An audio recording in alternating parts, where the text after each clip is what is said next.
All right, we turn now to our special series, School Matters. We're looking at how the pandemic is affecting students' education. School districts nationwide say 2 to 3 times more students are failing classes this year.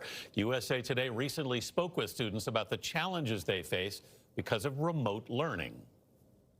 I feel like this online learning is really just affecting my grades, and I'm really just forget about the grades, not learning as much as I normally would on a normal year. And I feel that it is so important to get education, and when it's so hard to get it and learn through this screen, it really makes it difficult. It almost feels like I'm learning material and just like taking a bunch of notes and then, taking these multiple choice quizzes. And then the second I'm done with that quiz or test, the information just it just slips off my mind. So I feel like I'm not really making any progress.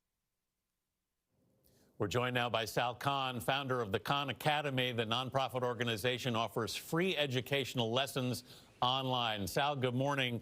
Thanks for being with us, because this has been a really tough year for both students and their teachers, who both sides are struggling, I think, to get through this. How can teachers at this point help students? As we said, so many of them have had a really tough time keeping up. Yeah, at this point, it's all about engagement. The stories we just heard, those students were having trouble feeling connected. We know there's multiple layers of stress in the world right now, COVID being the top one, the economy, there's a lot else going on. And then on top of that, students are expected to kind of stay engaged while they're learning, primarily in these cases through a screen. And so there's a couple of things teachers, and they're doing their best job. It's a hard thing for teachers as well. But as much as possible, pull them out of the screen, make the classes interactive, give time for kids to interact with each other, put them into these virtual breakout sessions. Realize that the screen right now is students' main way to connect with other people socially. So use that class time, use a little bit of it to also get some social connection, because that's more likely to drive students to real connection. And then when students are failing, which they're starting to do disproportionately, we need to give them extra chances. It can't be you got a C, a D, an F on a test right now, and that's your final grade on your transcript. When we get back to school, you have to have a method to remake it. Sal, do you think schools should even reconsider giving grades at all this year?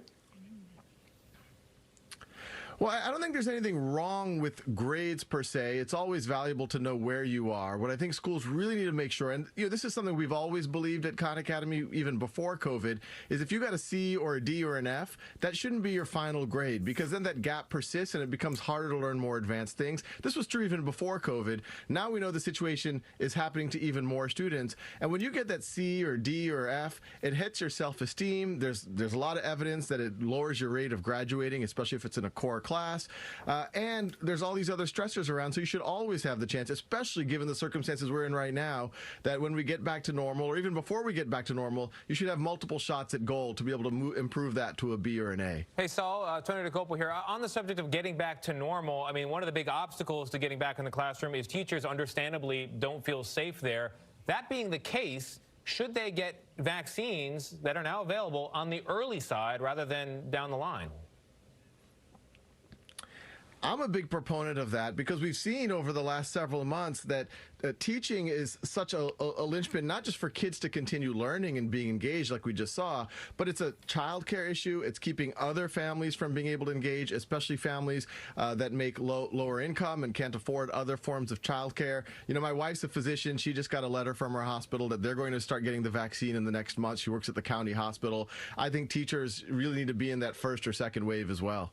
Sal, how do you deal with the problem of income disparity with kids? I mean, one thing that's very clear is that for low income and minority kids, they're less likely to have the appropriate technology they need for this, and they were, in many cases, they were already behind and are falling further behind. And that's a problem it's very hard for teachers to address through a computer. Yeah, and what you just described has always been a problem that we've always tried to articulate that we need to help fix.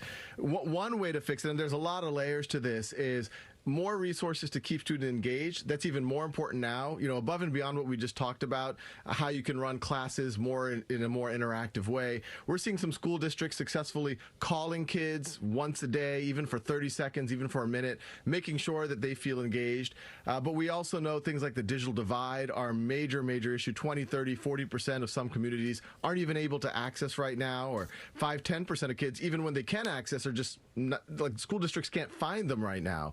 And so when we get back to normal, hopefully sooner than later, it really has to be treated like a disaster recovery. We have to figure out mechanisms to fill in kids' gaps, ways for them to do remediation. Obviously, Khan Academy is working on that. I have a free, this is another not-for-profit program called schoolhouse.world to give free tutoring. We have capacity for several thousands of kids now. So we need to do whatever we can collectively to make sure there's ways to fill in those gaps and they feel supported. Yeah, that's a good analogy, Sal, a disaster recovery operation. Thank you very much, Sal Khan. We appreciate it.